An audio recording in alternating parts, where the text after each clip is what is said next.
আমরা যখন প্রথম বিসিএস বা বিসিএস পরীক্ষাগুলো নিয়ে চিন্তা করছিলাম, তখন শুনতাম প্রথম চয়েস পুলিশ দিলে ভাইবা বোর্ড জিজ্ঞেস করে বা বোর্ডের সম্মানিত চেয়ারম্যান বা সদস্য জিজ্ঞেস করে কেন পুলিশ দেবা, মানে এটা এক ধরনের হাসতেন বা এক ধরনের কিছু এটা বুঝাতেন।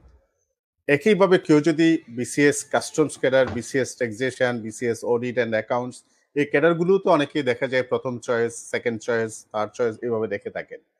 এই চয়েসগুলো কেন প্রথমে দিলেন এই বিষয়ে যদি জানতে চাই, যদিও কে কোনটা চাচ্ছে এটা একান্তই তার ইচ্ছা, আবার প্রশ্ন করার অধিকার সুযোগও কিন্তু বোর্ডের কাছে রয়েছে। সেক্ষেত্রে হ্যাঁ। এই ক্যাডারগুলো প্রথমে দিলে কোন উত্তরটা জুৎসই হতে পারে? সুশান্ত পালের পরামর্শ কি? মানে এক একটা মানুষের সাবজেক্ট এক এক রকমের, মানে উনি কোথায় পড়াশোনা করেছেন আমরা তো জানি না। এখন কেউ যদি তার সাবজেক্টের সঙ্গে সামঞ্জস্য রেখে কোন একটা স্মার্ট উত্তর দিতে পারে তাহলে কিন্তু অসুবিধা নাই। যেমন আমি যে উত্তরটা করছিলাম, আমাকে কিন্তু জিজ্ঞেস করছে যে তোমাকে এত পয়সা খরচ করে সরকার ইঞ্জিনিয়ার বানাইছে, তুমি তোমার পেছনে অনেক টাকা পয়সা সরকারের খরচ হয়ে গেছে, কারণ তুমি তো পাবলিক ইউনিভার্সিটিতে পড়াশোনা করছো, চুয়েটে পড়াশোনা করছো, তুমি কেন কাস্টমসে আসবে? সেক্ষেত্রে আমাদের প্রধান দায়িত্ব হচ্ছে আপনাকে মাথায় রাখতে হবে আপনাকে এই প্রশ্নটা করবে ভালো করে, এটা আপনি ধরেই রাখবেন। সো আপনার সাবজেক্টের সাথে সম্পর্ক রেখে আপনি কোন একটা উত্তর রেডি করে ফেলেন। যেমন আমার জন্য উত্তরটা দেওয়াটা খুব সহজ ছিল।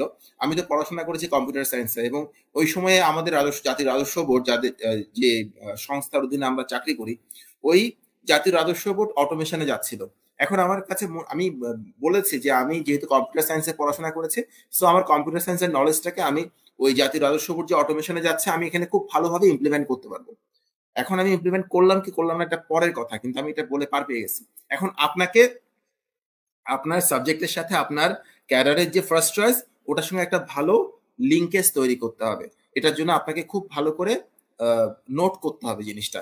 আমি যখন পরীক্ষা দিচ্ছিলাম আমার এখনো মনে আছে, ওপেন এন্ডেড কোয়েশ্চেন, অর্থাৎ যেগুলো নিজের মতন করে বলা যায়, এই ধরনের কোয়েশ্চেন কাকে কি জিজ্ঞেস করা হয় বা আগের ক্যান্ডিডেটদেরকে কি কি জিজ্ঞেস করা হয়েছিল বা ইন্টারনেটে খোঁজ করে করে আমি অসংখ্য কোয়েশ্চেন বের করেছিলাম এবং সেগুলোর উত্তর রেডি করেছিলাম।